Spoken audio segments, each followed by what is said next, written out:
the record. I'll now recognize myself for 4 minutes for the purposes of an opening statement.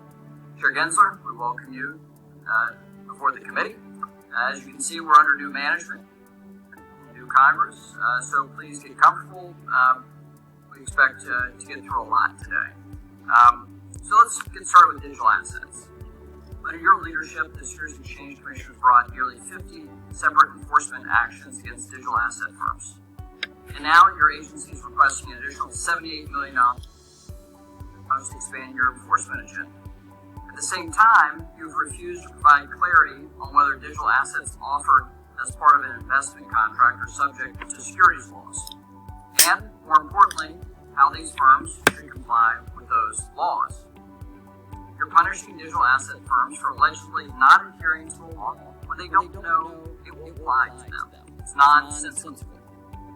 The administration said it, the Fed has said it, and I'll say it again. Congress must provide clear rules of the road for the digital asset ecosystem because the regulators cannot agree. Regulation by enforcement is not sufficient or sustainable. Your approach is driving innovation overseas and endangering American competitiveness. The ranking member and I have worked for more than a year on this issue, and I'll continue to work. We'll continue to work this Congress. But let me be clear: our goal is to make law. We expect you to play a constructive role in that process.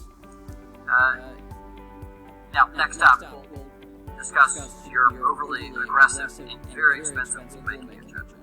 In the past 2 years, the Commission has proposed 53 new rules at a breakneck pace. That's twice as many rules as your predecessor, Mary Jo White and Jay Clay, in the same amount of time. This raises serious concerns that the rulemaking process is being rushed, undermining the quality of our securities laws, and risking negative, unintended consequences. These concerns have been echoed by senior personnel at your own agency, and they are similar concerns raised while you were at the CFTC. Time and time again, you've cut the public out of the rulemaking process with unreasonably short comment periods, even for major rules like your disastrous climate disclosure proposal and equity market structure overhaul. You failed to justify these significant rules with thorough evidence, careful studies, and even cost-benefit analysis. I look forward to hearing why the Commission is rushing to make such dramatic change in our public markets based on ultra economic analysis and limited public input. Finally, it appears you've been so busy weaponizing the Securities and Exchange Commission to push your agenda, you've forgotten the pillar of the Commission's statutory mission, capital formation.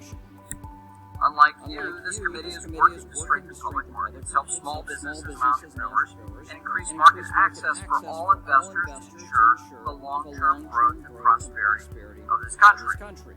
I'll close with Chair Gensler. Your response has been unacceptable.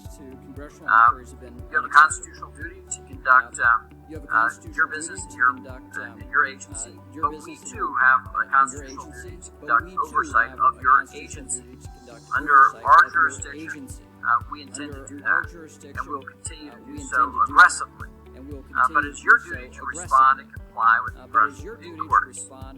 If you continue to thwart this institution by ignoring our requests and providing incomplete responses, we will be left with no choice but to pursue all avenues to compel the information or documents we need, and the American people deserve to see themselves.